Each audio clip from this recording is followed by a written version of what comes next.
는 이름은 그 자체로 한 시대의 욕망이자 상징이었다. 홍콩 연예 잡지가 선정한 4대 요물 가운데 당당히 2위에 올랐고 단 8년이라는 짧은 시간 동안 영화와 드라마를 합쳐 80편이 넘는 작품에 출연하며 폭발적인 커리어를 쌓았다. 수많은 남성들의 이상형으로 군림했고 동시에 연예계 권력의 중심 한복판에 서 있었던 존재. 하지만 이렇게 찬란했던 여배우 장민은 왜 결국 고독과 침묵 속으로 사라지게 되었을까? 이 질문은 단순히 한 배우의 몰락이 아니라 한 시대가 만들어낸 구조와 욕망을 되묻는 질문이기도 하다. 장민은 1968년 중국 상하이에서 태어났다. 집안의 장녀로 아래에는 남동생 하나가 있었고 부모는 모두 사업을 하던 사람들이었다. 1979년 개혁개방의 바람과 함께 부모는 먼저 홍콩으로 건너가 자리를 잡았고 이후 가족 전체가 상하이를 떠나 홍콩으로 이주했다. 이 시기의 장민은 이미 학교 안에서 유명인사였다. 백옥처럼 흰 피부와 부드러우면서도 또렷한 이목구비는 또래 남학생들 사이에서 단연 돋보였고 전교 남학생들의 우상이라는 말이 과장이 아닐 정도였다. 주변에서는 늘 저 얼굴을 그냥 두는 건 낭비라는 말이 따라다녔고 결국 장민 역시 현실적인 선택을 하게 된다. 타고난 외모를 썩힐 수 없다는 판단 아래 그는 홍콩 아시아 텔레비전 ATV 연기자 훈련반에 입학하며 연예계의 문을 두드리게 된다. 그의 인생을 완전히 바꿔놓은 결정적인 전환점은 아주 우연한 순간에 찾아왔다.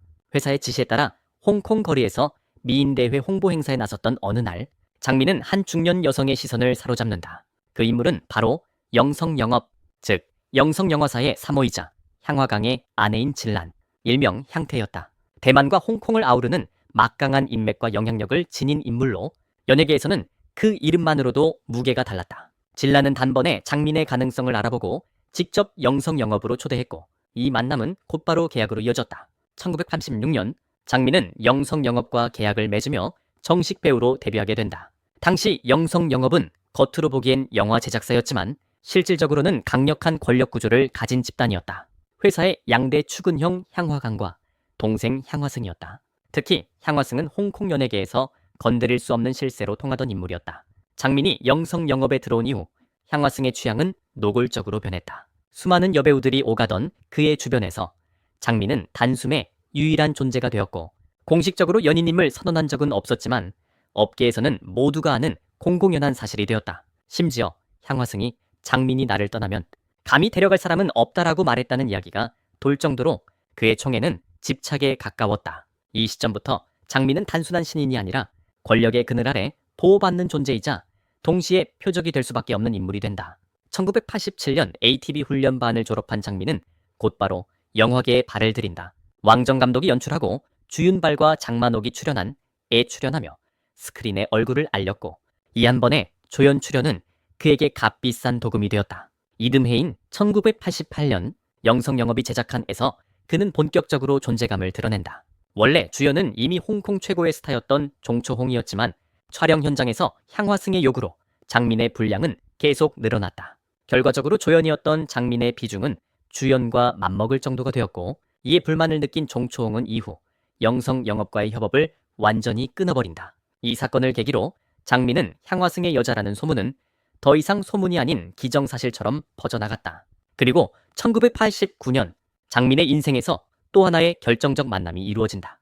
바로 주성치와의 만남이다. 최고의 사위를 시작으로 에서 김홍이라는 캐릭터를 맡은 장민은 단숨에 전 국민적 인지도를 얻는다. 의 폭발적인 흥행은 영성영업의 첫 번째 진정한 봄을 안겨주었고 동시에 향씨 형제가 홍콩 영화계의 정점에 올라섰음을 알리는 신호탄이었다. 그 시대의 강호는 향씨 형제의 것이라는 말이 나올 정도였다. 장민이 연기한 김홍은 단순한 영화 속 캐릭터를 넘어 수많은 남성들의 첫사랑이자 환상이 되었고 그녀의 스타일과 말투, 이미지까지 일상 속 유행을 바꿔놓았다. 이때의 장민은 명실상부한 국민 여신이었고 동시에 누구도 쉽게 다가갈 수 없는 권력의 얼굴이었다. 1991년은 여배우 장민이라는 이름이 단순한 흥행 배우를 넘어 완성형 스타로 자리매김한 해였다. 그는 를 통해 이전과는 다른 깊이의 연기를 선보였고 이 작품으로 제11회 홍콩 금상장 여우주연상 후보에 오르며 연기력까지 공식적으로 인정받는다. 당시만 해도 장민에게 붙던 수식어는 아름다운 얼굴, 권력의 여인이었지만 이 시점을 기점으로 그는 비로소 작품으로 평가받는 배우의 영역에 들어섰다. 이어서 출연한 은 폭발적인 흥행을 기록하며 장민의 대중적 인기를 다시 한번 증명했고 1992년에는 여복경, 관지림과 함께 홍콩 언론이 선정한 4대 요물로 이름을 올리며 그 중에서도 2위에 랭크된다. 그러나 다른 요물들이 저마다 화려한 연애사와 자유분방한 이미지로 소비된 것과 달리 장민의 서사는 언제나 단 하나의 이름, 향화승으로 수렴됐다. 그의 커리어와 이미지, 심지어 소문과 그림자까지도 모두 그 인물과 분리해서는 설명할 수 없었기 때문이다. 그리고 1993년 장민의 인생을 대표하는 결정적 작품이 탄생한다. 왕정 감독이 연출하고 이영월이 주연을 맡은 의천도룡기 마교교주에서 장민은 조민 역을 맡는다. 당시 25세, 외모와 분위기 모두 전성기에 도달한 시기였다. 이전에 조민들이 보여주지 못했던 당당함과 냉철함, 그리고 그 이면에 숨은 여인의 욕망과 흔들림을 장민은 한 인물 안에 공존시키는 데 성공했다. 특히 백마를 타고 눈 덮인 설원 위에서 고개를 돌려 장무기를 바라보는 그 한 장면은 극중 인물은 물론 스크린 앞의 관객까지 단번에 무너뜨렸다. 이 장면은 이후 주윤발의 카드씬, 임청아의 남장 장면, 장구경의 명장면과 함께 홍콩 영화 4대 명장면으로 회자되며 전설이 된다. 동시에 이 작품은 홍콩 영화 황금기의 마지막 불꽃처럼 기억되었고 장민 역시 이 이후 다시는 넘기 힘든 정점에 서게 된다. 그러나 찬란한 빛의 뒤편에는 언제나 어두운 그림자가 드리워져 있었다. 촬영 과정에서 왕정 감독이 현장에서 장민에게 거친 폭언을 퍼부었다는 이야기가 돌았고 얼마 지나지 않아 장민은 침사추이 거리에서 정체불명의 인물들에게 폭행을 당한다. 얼굴에는 10바늘이 넘는 봉합 자국이 남았고 이 사건은 곧바로 향화승의 보복설로 이어졌다. 감독 유이강은 훗날 향화승이 분노해서 벌어진 일인 줄 알았다고 말했지만 정작 향화승은 그 시간에 나는 이발소에서 면도를 하고 있었다며 모든 연관성을 부인했다. 진실이 무엇이든 장민은 끝내 이 사건에 대해 단 한마디도 하지 않았다. 침묵은 오히려 소문을 키웠고 그녀는 점점 건드려서는 안 되는 여자이자 동시에 가장 위험한 위치에 선 인물로 인식되기 시작했다. 1994년에는 더 충격적인 사건이 벌어진다. 향화강, 향화승 부부와 함께 고급 레스토랑에서 식사를 하던 자리에서 총격 사건이 발생한 것이다. 이 사건으로 향화강은 부상을 입었고 향화승은 기적처럼 무사했다. 사건의 배후를 두고 흑사회 간의 보복이라는 설과 향화승이 장민을 지나치게 총애한 데 대한 경고라는 설이 동시에 떠돌았다. 어느 쪽이든 이 사건은 장민과 향화승의 관계에 치명적인 균열을 남겼다. 이후 두 사람은 급격히 멀어졌고 한때 세상을 다 가진 듯 보였던 그 관계는 돌이킬 수 없는 방향으로 흘러가 결국 완전한 결별로 이어진다. 1995년 장민은 영성 영업을 공식적으로 떠난다. 이는 단순한 이적이나 독립이 아니라 자신을 지탱해온 가장 거대한 보호막을 스스로 벗어던진 선택이었다. 그는 곧바로 독립투자자로 나서 영화를 제작하지만 제작 경험 부족과 준비 미흡으로 촬영된 분량조차 편집이 불가능한 상태에 이르며 수천만 홍콩 달러의 손실을 입는다. 이 막대한 적자를 메우기 위해 급히 제작한 작품이 바로였다. 아이러니하게도 이 영화에는 향화승이 직접 제작자로 참여했고 단 7일 만에 촬영된 이 응급 처방 같은 작품은 1천만 홍콩 달러 이상의 흥행을 기록하며 최소한의 손실 만회에는 성공한다. 그러나 이 과정은 장민에게 연예계라는 세계에 대한 깊은 회의감을 남겼고 그는 더 이상 이 판에 자신의 인생을 걸고 싶지 않다는 생각을 품게 된다. 결국 장민은 촬영을 끝으로 은퇴를 선언한다. 아직 20대 후반이었지만 이미 그는 영화만 60편이 넘는 필모그래피를 쌓은 상태였다. 은퇴 후 그는 상하이로 돌아가 미용과 의류 사업에 뛰어들고 동시에 광둥 지역에서 부동산 개발에도 손을 댄다. 그러나 연기와 달리 사업은 그의 영역이 아니었다.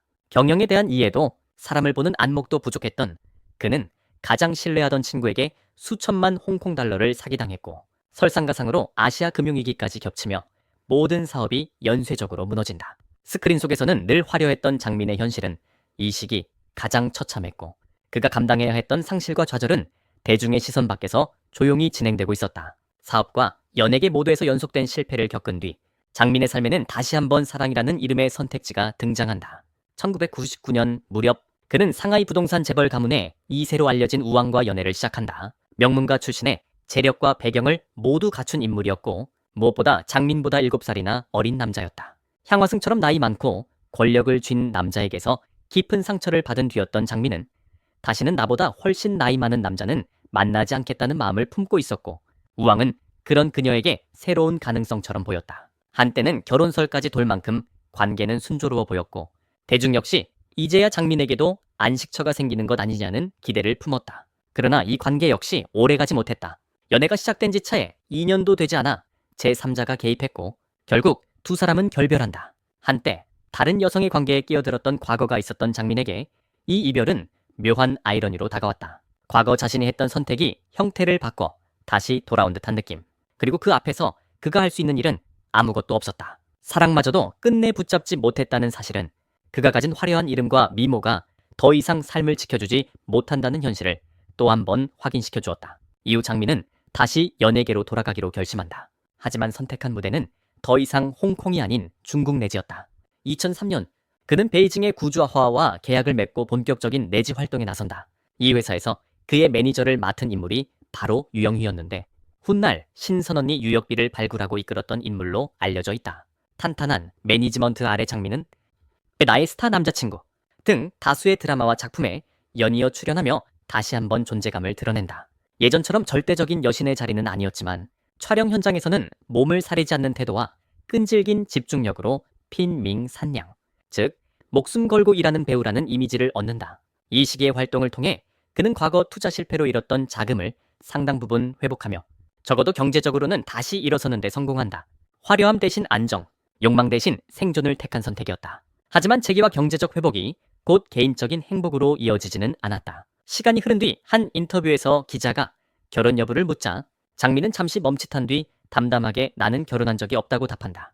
그 말과 함께 스쳐 지나간 미묘한 표정은 많은 이들에게 깊은 여운을 남겼다. 수많은 사랑과 소문, 그리고 수십 년간 이어진 관계의 역사에도 불구하고 법적, 공식적으로 그는 한 번도 가정을 꾸린 적이 없었던 것이다. 2009년 한때 그의 인생에서 가장 큰 비중을 차지했던 향화승은 12살 연하의 여성과 재혼했고 이후 아내를 따라 베이징에서 생활하게 된다. 그러나 평온은 오래가지 않았다. 향화승은 식도암 말기 진단을 받았고 투병 끝에 2014년 64세의 나이로 세상을 떠난다. 장민은 공개적인 발언 대신 조용한 애도의 뜻을 전하며 과거의 원망과 상처를 웃음으로 흘려보낸다. 세월이 모든 것을 마모시킨 뒤에야 가능한 태도였다. 현재까지 장민은 결혼하지 않은 채 혼자 살아가고 있다. 스크린 속에서 수많은 사랑을 연기했고 현실에서는 수많은 관계의 중심에 서 있었지만 결국 남은 것은 고독이라는 단어였다. 그의 인생을 관통하는 키워드는 언제나 미모였다. 절세의 미인은 축복처럼 보이지만 동시에 시대와 권력의 소유물이 되기 쉽다. 장민이 누렸던 영광은 분명 권력의 기대에 얻은 부분이 있었고 그 권력이 사라지자 곁을 지키던 것들 역시 하나둘씩 흩어졌다. 남은 것은 화려한 기억과 되돌릴 수 없는 선택, 그리고 고요한 시간뿐이었다. 세월은 누구에게도 관대하지 않았고 특히 가장 빛났던 이들에게 더욱 가차지 없었다. 모든 화려함이 사라진 뒤 사람은 그제야 자신의 인생을 돌아보며 조용히 한숨을 내쉰다. 이제 질문은 다시 우리에게 돌아온다. 당신은 장민의 인생을 어떻게 바라보는가? 그녀가 누렸던 미모는 과연 축복이었을까? 아니면 피할 수 없는 저주였을까? 한 시대를 뒤흔든 여배우의 이야기는 여기서 끝나지만 그가 남긴 여운은 쉽게 사라지지 않는다. 이 이야기가 마음에 남았다면 구독과 좋아요로 함께 해주시고 다음 편에서 또 다른 인물과 또 다른 시대의 이야기를 이어가 보겠다.